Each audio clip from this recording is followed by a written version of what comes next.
예수님의 사랑에 대해서 얘기를 하면서 우리가 요한복음 8장을 빼놓을 수 없을 것 같습니다. 8장에는 가늠하다 현장에서 잡힌 여인의 이야기가 나옵니다.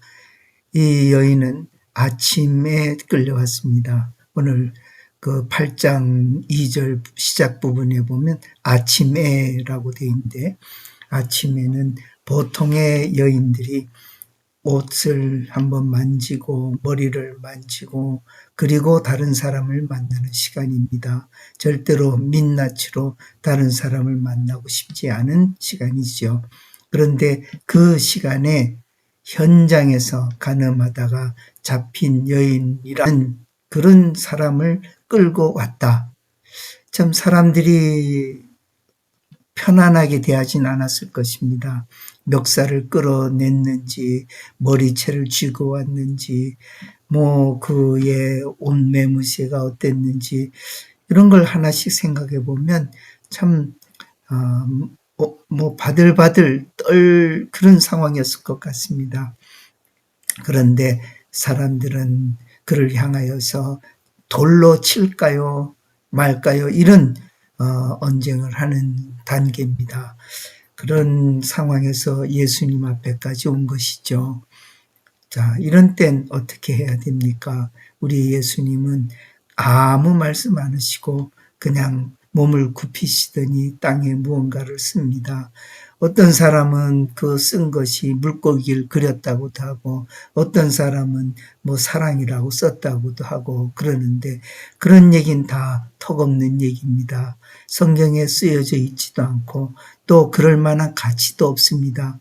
왜냐하면 필요 없는 얘기니까 안 썼을 겁니다. 그러면 거기 몸을 굽혀서 쓴 이유를 우리가 알아야 되지 않겠습니까? 시간입니다. 시간. 사람들의 이성이 돌아오는 시간. 그들이 흥분했던 데서부터 조금 잠잠해질 수 있는 시간.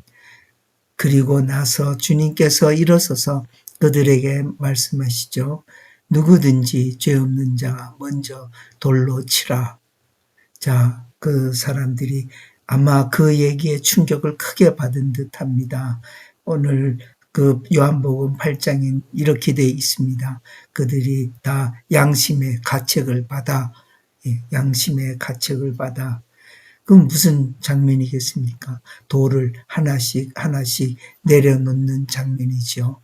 그런데 그 장면을 똑똑히 지켜보고 너희들이 이렇게 이 여인 하나에게 놓고 잔혹하게 그럴 수가 있느냐? 주님께서 그러시지 않습니다. 오히려 주님은 전과 같이 몸을 굽히시고 땅에 무언가를 쓰십니다. 이때도 시간이 필요한 것이죠. 저들이 돌아서서 등을 보이는 때 지켜보지 않아도 되는 시간이죠. 그들을 무한하게 하지 않을 배려가 있는 시간입니다. 이렇듯 모두가 다 흩어진 다음에 예수님께서는 그 여인에게 묻죠. 너를 정죄한 자가 어디 있느냐? 없습니다. 그러면 나도 너를 정죄하지 않으니 편안히 가라. 자, 이게 예수님의 방식입니다. 잘했다, 잘못했다, 여기서는 이렇게 해야 된다, 저기서는 저렇게 해야 된다, 이런 얘기로 사람들과 논쟁을 하는 것이 아니라 그들의 마음이 좀 더 여유로워지도록, 그들의 마음이 좀 더 편안해지도록, 그리고 바들바들 떨고 있었을 그 여인에게 평안히 갈 수 있도록 그렇게 여유를 둬 주시는 주님입니다. 사랑이라고 하는 것이 어디에서 뚝 떨어지는 게 아니지 않습니까? 이렇게 마음을 열어주고 이해해주고 편안하게 해주고 배려해주고 하는 이런 데서부터 오는 것 아니겠습니까? 우리 기독교가 사회를 바꾸고 세계를 변화시킨 데에는 이렇듯 남들이 보지 못했던 시각이 있고 또 그럴 만한 자격들이 있었고 그럴 만한 자신들이 있었던 것입니다. 그래서 온 세계가 참 변화가 되지 않았습니까? 역사가 바뀌지 않았습니까? 그런데 오늘날 한국의 기독교 어떤 데까지 왔을까요?